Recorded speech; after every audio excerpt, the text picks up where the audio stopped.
Today's episode is brought to you by Positively Productive Systems, whose mission is to be the antidote to your stress and to provide compassionate productivity resources and coaching that help you heal and achieve. Be sure to check out both free and paid resources at positivelyproductive.com/resources.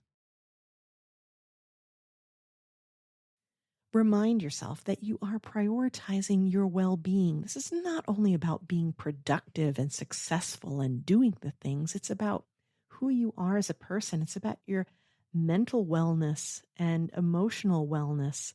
Removing toxic people from your life is an act of self-preservation. It's not selfishness.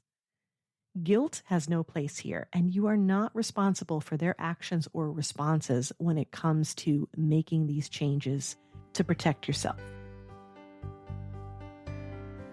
You're listening to the Positively Living Podcast. I'm your host, Lisa Zaratny, founder of Positively Productive Systems and a coach certified in time and stress management, helping overwhelmed clients make space for what matters.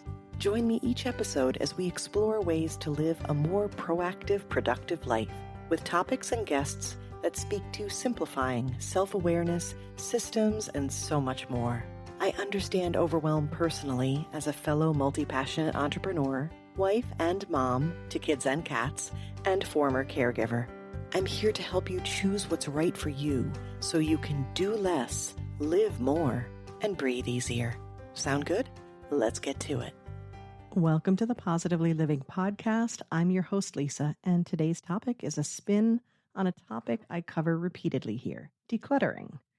I've talked about decluttering in many different ways, which you can find by heading to my podcast page on the website and typing clutter into the search bar. But there's one aspect of it I think is most often overlooked, yet essential for our productivity and well-being, and that's removing toxic people from our lives.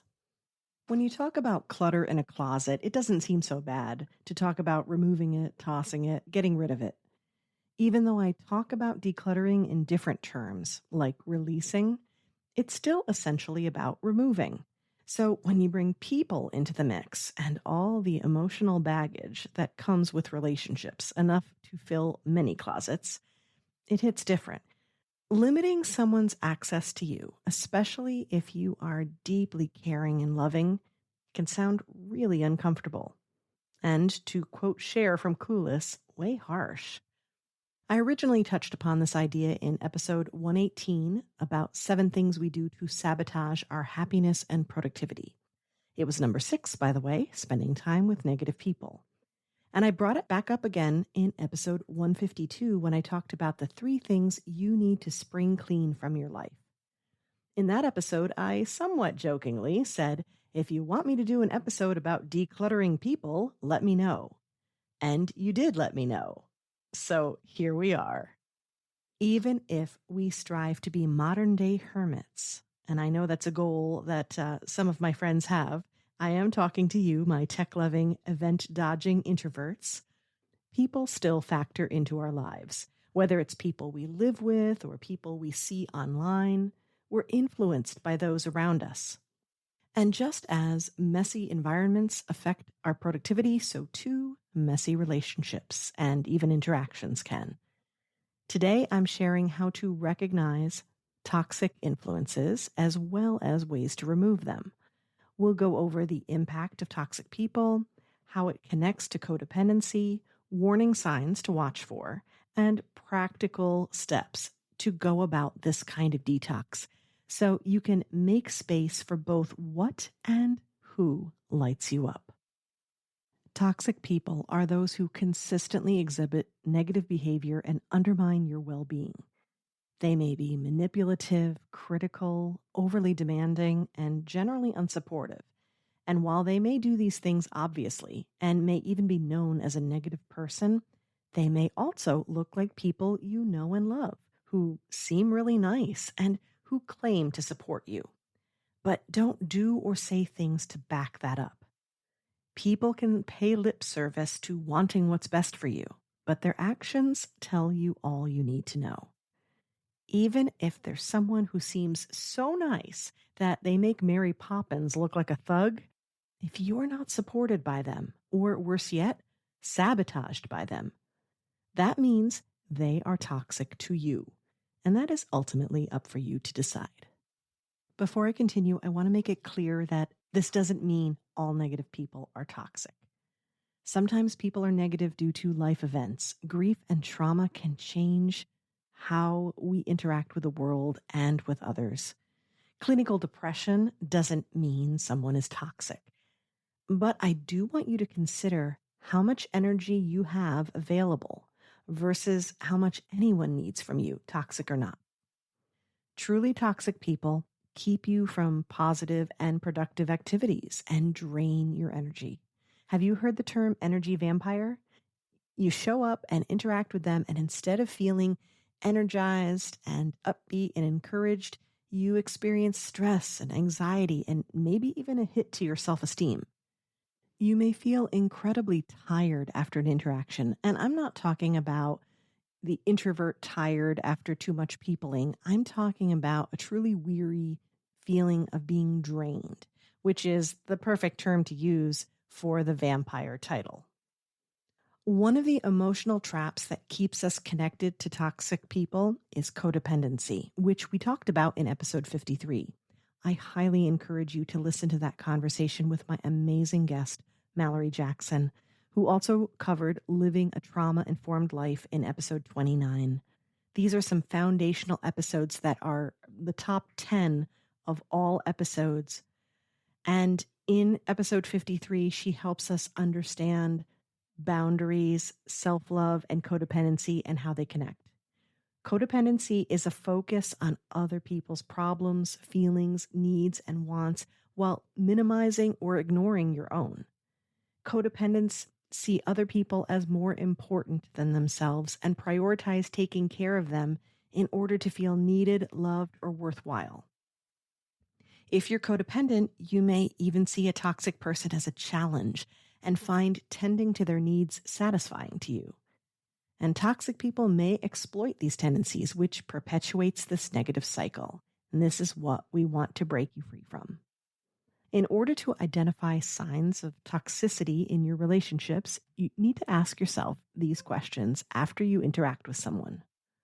Do I feel emotionally drained or generally exhausted by them specifically? Do I justify their negative or problematic behavior to myself or to others? Do I feel like they disregard my needs and my boundaries?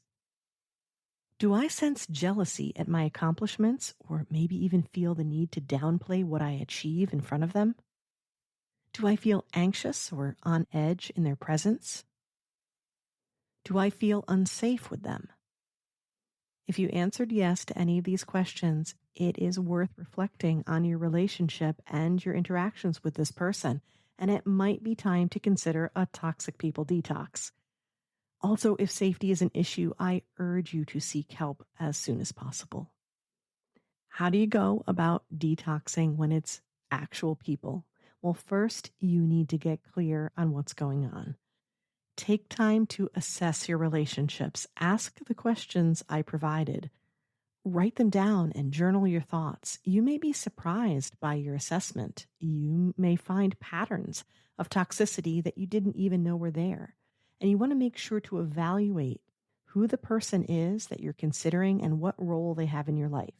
You'll have choices to make in terms of how much to limit people, and that will be different depending upon whether it's a boss or family member or a fellow parent or coworker or a fellow volunteer. Some detoxing is a little easier than others, but mostly you want to start by being clear and identifying what's going on. The most important step after getting clear on what you need is to set boundaries that protect you. Be clear, calm, and firm as you communicate your expectations. You need to be certain about what you're doing, what you need, what limits you have to put in place, because pushback is common. Toxic people are often inclined to resist your attempts to redefine the relationship, and understandably so. Even people who aren't intentionally toxic can be unnerved when you start making changes to the status quo. One of the simplest ways to detox is to find a way to limit contact with those that drain you. when you reduce the time and energy you invest in toxic relationships, especially if they're ones you cannot completely remove. For example, some family member or someone in a job that you need to keep. This may involve minimizing interaction in some way, like emailing instead of meeting whenever possible, or finding new routines that keep you from interacting or seeing or overlapping with them. This will also involve creating emotional distance, and this part is something you can truly control. It means detaching yourself from their reactions and ideas. It means reminding yourself that what they think is none of your business. And that's really great life advice for anyone with an opinion about what you're doing, quite frankly. Understand that this is a practice and you may need support. So find friends and coworkers, therapists, coaches, and others in your community that can lift you up as you build these assertive muscles. I've spent many coaching sessions helping my clients reflect on the people in their lives and then shift their approaches and routines to match their needs. And it isn't always easy. This is especially true when you are in a phase of your life or season of your life where you're growing and maybe feeling like you're leaving people behind. But I promise you, when you stay true to who you are and what you need, and you honor that and practice it, relief will come. It will get better. Remind yourself that you are prioritizing your well-being. This is not only about being productive and successful and doing the things. It's about who you are as a person. It's about your mental wellness and emotional wellness. Removing toxic people from your life is an act of self-preservation. It's not selfishness. Guilt has no place here, and you are not responsible for their actions or responses when it comes to making these changes to protect yourself.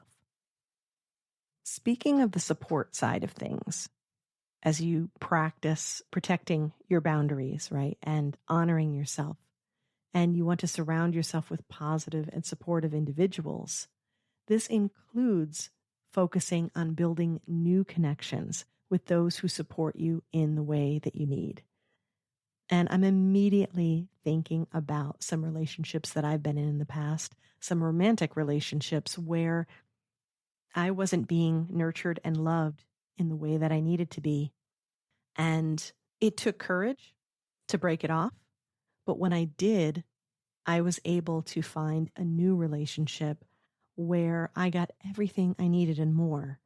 In retrospect, it was easy to see that that was a worthwhile detox, if you will. But in the moment, it was very challenging. So the more that you can find that support, the easier it's going to be for you.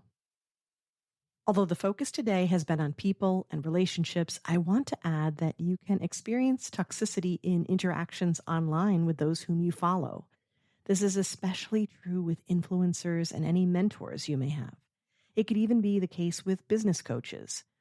This is where we overlap with the whole idea of comparison, and we look to align our values with our surroundings. Your environment matters, and the people who are yelling out loud on the interwebs or even whispering in your ear, all of that matters. All of that influences you.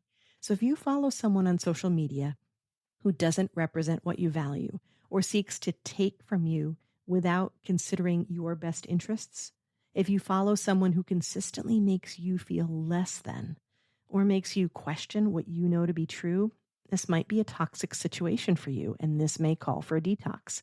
Now, I'm not talking about people who challenge us and make us think. That's amazing. That's making sure that we're not in some kind of echo chamber and that we are experiencing the world and learning and growing. That can be good, and you will know the difference because it will be energizing. But if you answered yes to the questions I posed earlier, for anyone that you follow online, I encourage you to use the power of unfollow, or at least block or limit notifications. When you take these steps that we talked about today and remove toxic individuals from your life, it really is a form of decluttering, vital for your productivity and well-being. You free up mental and emotional space to focus on you. This means more clarity, reduced stress, and even a self-confidence boost. You can now use your precious time and energy to focus on what matters to you, like your growth, your goals, and living well. And may I remind you, that includes you. You matter, and you deserve to feel safe and supported. Removing toxic people from your life is a way to honor that need and carve out a path for a more fulfilling and productive life. To close, I want to remind you that this kind of work we do here together, building habits and prioritizing ourselves, simplifying and setting up systems that serve us and our greater goals, it's not easy. And anyone who says it is, I think is trying to sell us something, because it's not easy. But it is rewarding. It's so worth it. And I'm so proud of you for being open to this and for taking these steps, for being here and supporting me too, by the way. I'm so grateful to you for that, and for listening and believing and trying. You are supported here, and I welcome you to share your experiences with me. I respond to every message that's sent to me, and I do so personally. The easiest way to connect with me is to hop over to my Connect page on the website, positivelyproductive.com/connect, and leave a message there. And if you'd like to work through this topic or any of the others we chat about here, be sure to book a discovery call with me, which you can do right on the Connect page as well. And we'll get together and talk about what it would look like to work together and how I can continue to support you.